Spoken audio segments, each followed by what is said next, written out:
Fantastic. Mutsumi, so good to see you again. How are you Yeah, good to today? go.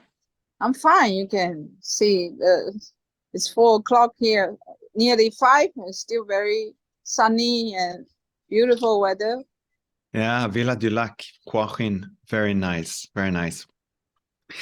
Now, we've had a few conversations already, and it's been so interesting to hear your ideas about therapy, about balance, about increasing love, reducing fear in terms of individual therapy. I'd like to ask you about something which I think is unusual but super exciting, and that's corporate work. You've Yes. um, you've mentioned that you as a healer and you as somebody who does a lot of healing with individuals, how did you start doing corporate work, as in companies asking you to come and help and so on? Could you tell us a little bit about that? Um, it's funny because it started with a Rotary Club, actually. They invited us to give some speeches about hypnotherapy. Oh yeah. And that time you didn't join us. Yes, there's a young guy. His name is Nicola, and he had a talk, and then it people are curious, and we started to discuss, and some of the boss of the Rotary Club came for personal development, and then one of it he started to really say that, oh, I think it's very good for our executives. I think Mm, they're totally 13. He said that there's a lot of misunderstanding between them because the language barrier is a Dutch company, and they have mm, different for working inside. They have Dutch, they have German, they have American, they have people from Singapore, they have also Thai, mostly Thai staff. So there's a lot culture differences and salt barriers, and then he felt that it's stuck there because um, they all want to have a better performance, but he feels like everybody's pulling other people's legs. So before the workshop, I work a little bit about them. So um, step by step, or we create the workshop by games, for example. sure. Um, Water, flowers, and to understand what is their subconscious level. So they were very excited, and with a bowl of water with the flowers or branches on it, they express their subconscious mind. Even they don't Mm, know deeply what does that mean, but they actually point out quite correctly what the people's thinking about. And then we do also, uh, for example, I sprayed a scarf on the table and then put a different object on the scarf, and it also seeing what is in their mind, what position they're in, what kind of um, situation they put them into the hierarchy of the company, and it's quite interesting. And then at the end, they start to talk about to each other, and then we bring out the problems they were dispute and seeing what happened, and they're more open to discuss instead of boss say what is happening, and everybody just shut up and nobody reply and then he has to all force right. it in this situation. What do you think? They could express themselves. Yeah. So, So so, this, so, do you, I'm sorry, yeah? I mean, this is one case, okay? Yeah. And for example, it's funny because yesterday I had a call from a Russian lady, which I encouraged her to become a coach. And then she said, I have like 50% of the client came to me and say, I have headaches, but I'm not a wellness coach. So what can I help them when they tell me they have headaches? Yeah, Then it's you have to say, okay, maybe it's food, maybe it's your sleeping pattern, maybe you have insomnia, maybe you have sure. this. And she said, but it's nothing to do with my work. I'm uh, enhance their performance. And then I said, then you miss the whole things, because if they have headache, there's no way they can perform better. So you have to advise them to change their diet, their way of breathing, and the habit of sleeping. And it was quite interesting. She was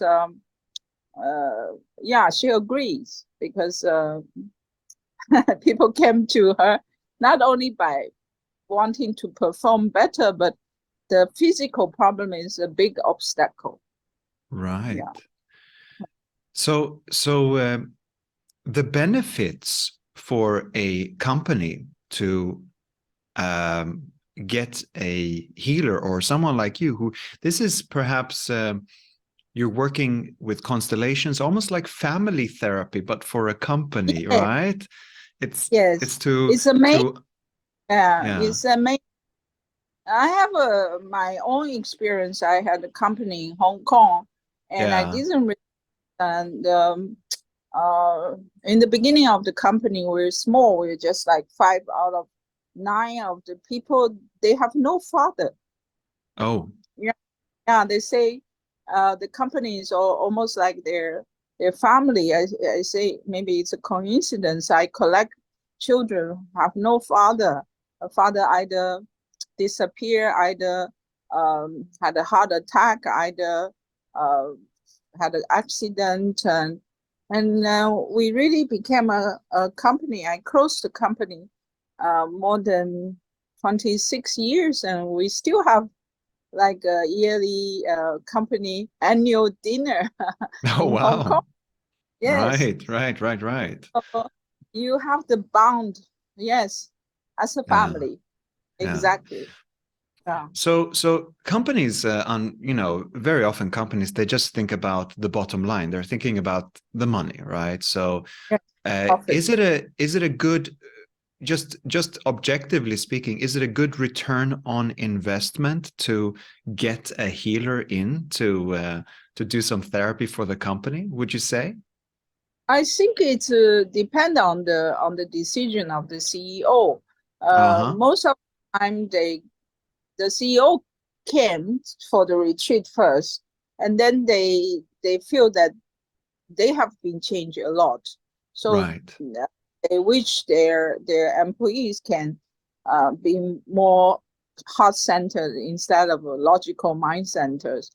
So I think it's really, if you convince or persuaded the CEO who wants to change uh, with the healer like me, then it's his intent and it will work. Yeah. Yeah. It's they often talk about ROI, return on investment, you know. I mean, Mm. obviously, this is about health. A group can be healthy or unhealthy. A family can be healthy or unhealthy, or an individual. So if the company isn't working because there's a lot of disruptions or miscommunication or bad blood, then obviously to heal that and to talk about to get that out of the way would benefit the business as well and the employees' personal lives because there's less stress overall, right? Yeah. Mm-hmm. Yeah. That's so Mm-hmm. there's great benefit, I think, to think outside the box, and consider, although your company isn't your family, in a way it is, right? Yeah. You know, You spend mostly, probably more time in the company than back home with your family. very likely, very likely. Yeah. Now, so you've done some corporate work and you've also worked a lot with individuals. What would you say is the most fun for you to work with? What part of your work do you enjoy the most? I enjoy the most is I find out the source of the disease, and under very unexpected circumstances. And then if I could find a solution to the problem, then it's almost like a detective story that Right. you go to the conventional way, but you trust your intuition to tell you what is happening. So I Yeah. think that the most joy, because um, your subconscious is so vast. It represents 90% of your memory, your uh, your mind, and the memory of your ancestor, even the memory of your fetus, the memory of your past life. Is so Mm. rich, and we don't know how it's going to focus on which point, and it can um, solve the trouble of your actual life, actually. Yeah. Yeah. Yeah. Yes, there's a lot of baggage that we carry with us. Some of it helpful, useful, some of it not. Right. So, Yes, yes. we normally don't even know it, don't even Yeah. notice. For example, we choose a partner has the same energy field as your own father, and you Mm. repeat, for Yeah. example. Yeah. Now, I've been looking into some of the cases that you've been working on, and again, I want Mm-hmm. to express some gratitude to your clients who have been willing to share these cases with us.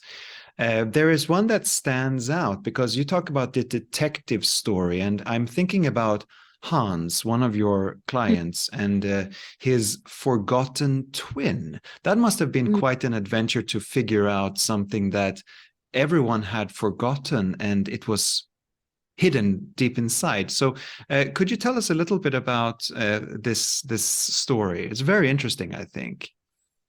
Yeah, I think Hans always feel alone. He always feel abandoned.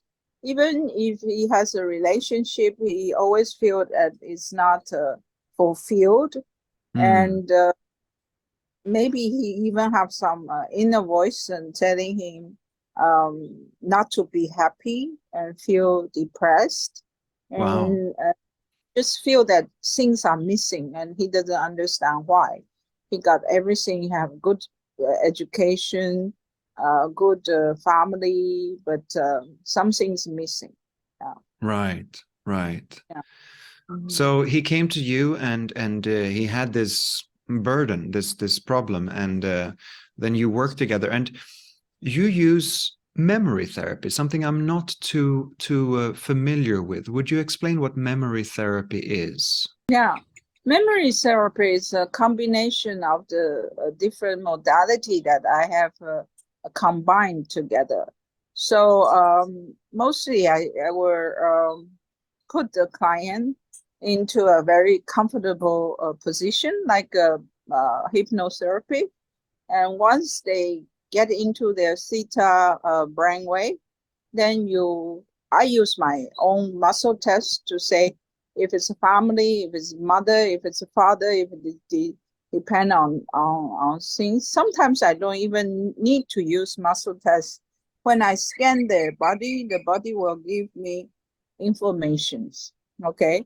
So for example, when you Right. scan shoulder, you will know that it was having very heavy burdens of with someone else, or if you scan the neck, you feel the neck is very stiff, then is something not flexible.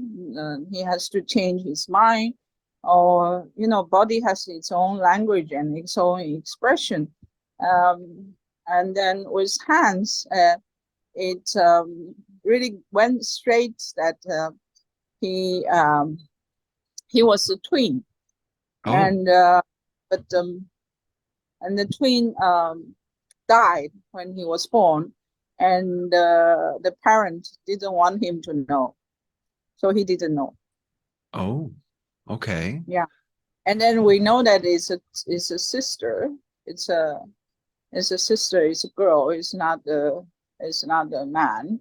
So you have two type of twin. You have um, the identical twin, and you have the two different uh, uh, eggs. Sure. I think probably they're the two different eggs, but they communicate inside the fetus, inside the womb as a fetus, that they're already bonded very strongly. Mm, Yeah. So his loneliness and his missing something actually is the consciousness of this forgotten fetus. right. It's not forgotten. They deliberately not to communicate with him. I think not to raise a problem.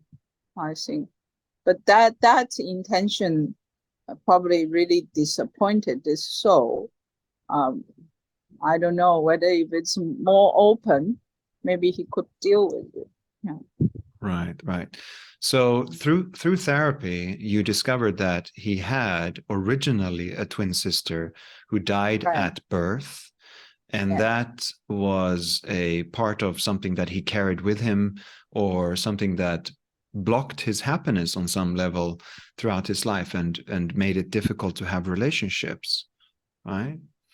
So Um, no? I don't say that it have a difficulty to have a relationship. So because he has girlfriends, no problem. And the things is he constantly feeling that he's missing something. Oh, okay. Yes, very That good, very good. yeah, this sense of abandonment. Even if Mm. he feel that it's the sense of abandonment rather strong. Yeah. Right, right, right. So how can you resolve such an issue then? What was the therapy in this case? Mostly if the soul or someone already passed away and they were indicated in the memory therapy, is that they have the willingness and the intent to go to the other side of the divine light. Mm, And mostly in some cases they even guide clients to come to see me because they know that they have the this person could help them. So I use the sound fork corresponded to 12 Chinese meridian, and I use the grief, so it's the lung meridian and the mm, large. So I strike it, and then it's a very high pitch sound, mm, and then ask the client to imagine the white light covering their body, covering the deceased body, and imagine they go into the white light, wow. and then the sensation is even quite physical because you could feel the tingling sensation inside your fingertips and your toes, and some client just start crying because it's such a release. Mm, mm. So you used tuning forks to access or to break through some barriers. Is that how you Right. use them? Activate But part. yeah, but if I have no tuning fork, then you have different method. You can use the magnet, or you Yeah. can use crystal, uh, and or you can even use water, like Mm, yourself with the water and to clear and purify them.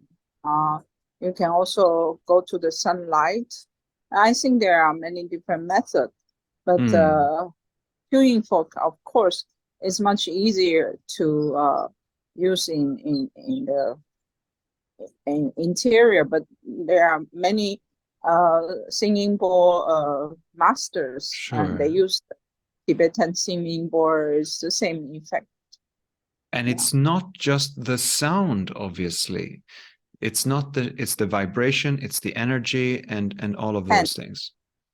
yes, Yeah. and it's hand because it's both sides. The one who wants to go to the divine light, therefore Yes. goes in this sphere, and the one who recognize the grief and the sorrow and Mm, sending love, and me as a facilitator to combine this energy together. mm. Yeah. Is the sound then and the vibration of the tuning fork, is that a unifying factor, or is it like a key that unlocks? How do you see it? Because you're using sound and vibration as of this part of the healing process. What is the nature of that? What is the nature of that? I believe in our cellular level, our cells are very, very small. The space between the cells Mm, carry 99.99999% of energy. So mm, when you strike the sound fork, it goes to the space. It mm, moves around the space. And then that kind of energy go with the frequency of the energy will change the construction and then the physicality of a physical body or an energy. Yeah. right. Yes. When things vibrate, they change, you know? Yes, and then Yes. I believe, when I went to Egypt with the group led by Nassim Halaman, he even think that with the vibration they built the pyramid because it's moved from no matter to matter.